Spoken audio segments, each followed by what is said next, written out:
Hello students, in this video I will explain the short questions from another chapter from Hornbill, Discovering Tut. The saga continues. I discussed about the chapter, I explained the chapter. Now let me come to the short question first. Remember students, the word limit in case of short questions are 30 to 40 words, and in case of essay type questions the word limit is 80 to 100 words, not more than that. So let us come to the very first question. Who was Tut? What new name did he take on and why? Tut or Tutankhamun was the last heir or ruler of a powerful family that had ruled the Egypt empire for centuries. And we know all this, rather, we also know that it was Tut's father who was a tyrant, and during his reign, chaos and anarchy was prevalent in Egypt. But during the reign of Tut's grandfather, Egypt was stable and the people respected the pharaoh.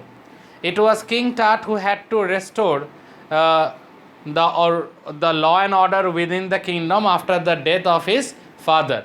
And it has also been told that Tut's father went a little wacky, or Tut's father became a bit whimsical or crazy during the later stage of his life. We all know this information.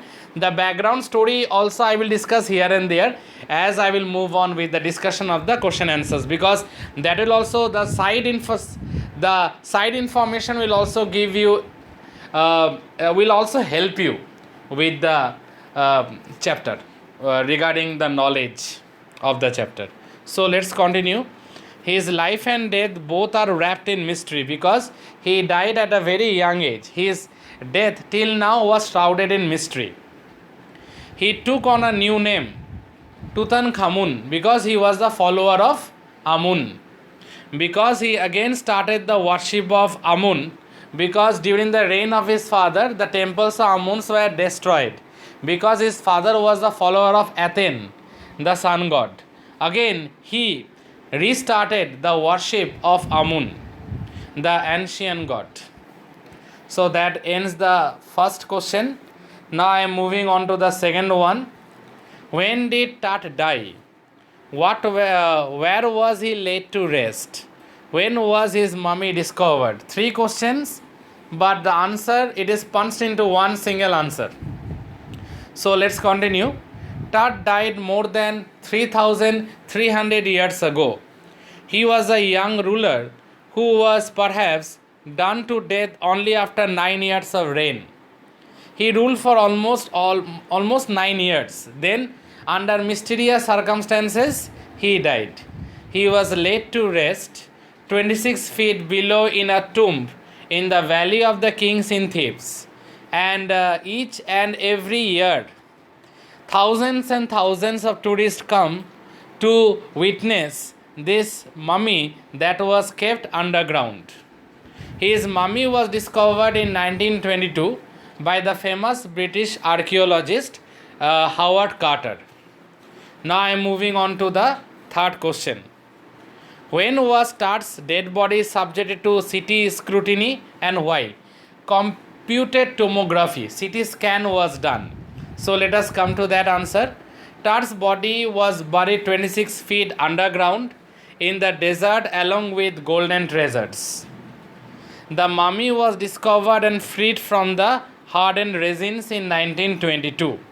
Since the king had died young and unexpectedly, his body was subjected to X-rays and CT scan in 2005 to ascertain the cause of his death. Another interesting thing is that in the year 1968, an anatomy professor X-rayed, and after that X-ray was done, and in the X-ray plate, when it was being taken out, it was found out that his breast bones and rib cages were found missing. That was also a mystery, that how it is possible. I am moving on to the next question. Who were called pharaohs? Where they laid to rest?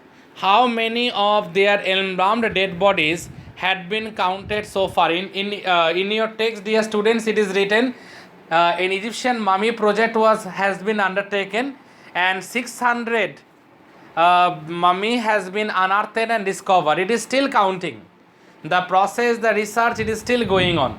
The Egyptologists, they are working very hard day in and day out in order to ascertain more and more information, not about the mummy of Tut but also about other mummies also. So I am coming to the answer part now. The rulers of Egypt in ancient times were called pharaohs. Actually the word pharaoh means king or ruler, and in Egyptian language it is known as pharaoh, Pharaohs. After their death they were buried deep down into the earth along with treasures in the valley of the departed kings.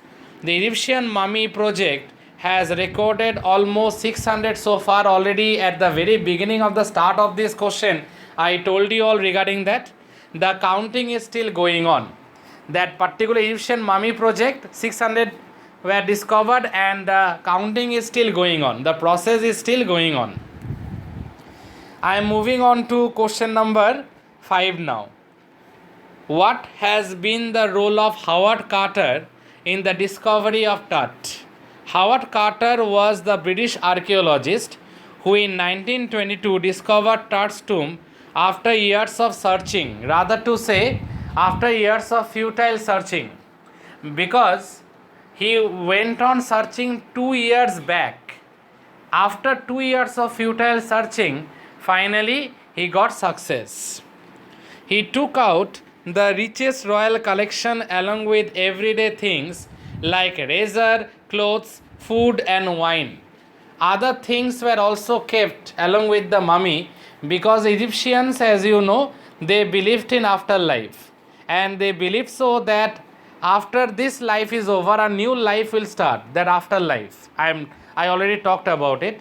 Now in the afterlife, that pharaoh or that person will require those things that he liked in his mortal life, and that is the reason razor, undergarments, clothes, food and wine, these things were also packed and kept along with the mummy. Since Tut was buried in a solid gold coffin, he freed Tut's mummy part by part from solidified resins, reassembled it, put it in a wooden case and buried it in the tomb. He chiseled it, and that is the reason Zahi Hawass, the Minister of Antiquities in Egypt, he was very angry with Howard Carter.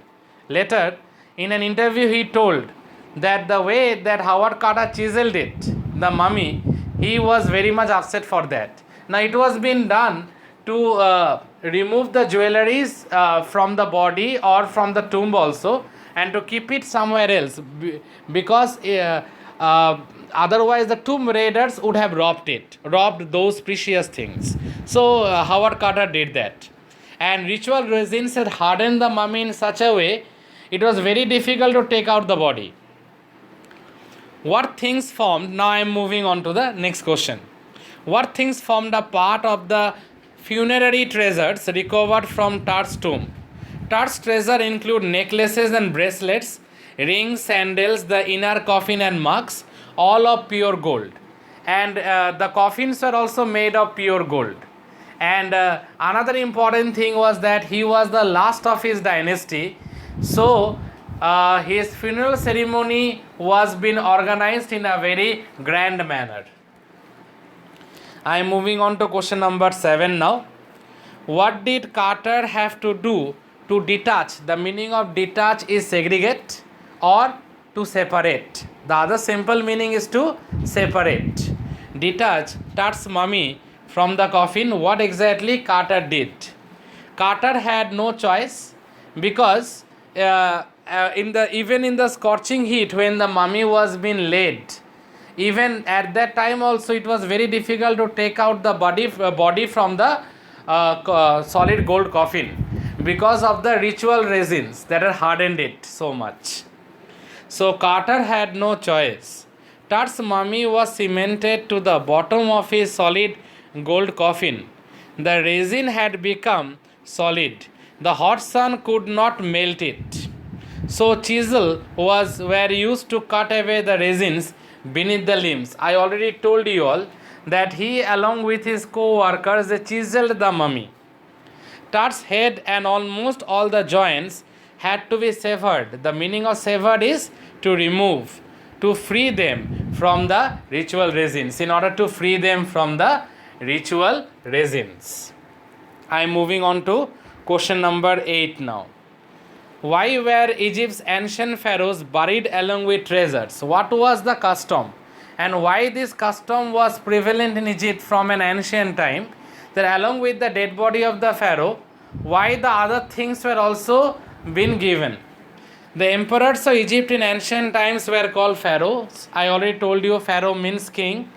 They were very wealthy, very prosperous. It is written also that the pharaohs during the time of King Tut's reign, they were very prosperous, or rather to say, they were very, very wealthy. They thought that they must take their riches with them for use in the afterlife, because Egyptians, they believed in the theory of afterlife. So they were buried along with gold ornaments and even everyday things. That is the reason they were buried with gold ornaments along with everyday things. In this video, I have discussed up to question number 8. In my next video, I will continue with question number 9. Dear students, I have given some side information also, grasp the idea, and it will help you all to clear the concept. If still you have any difficulty, don't hesitate to ask me. Do ask me, I will clarify all your doubts. Thank you all. Thank you, students.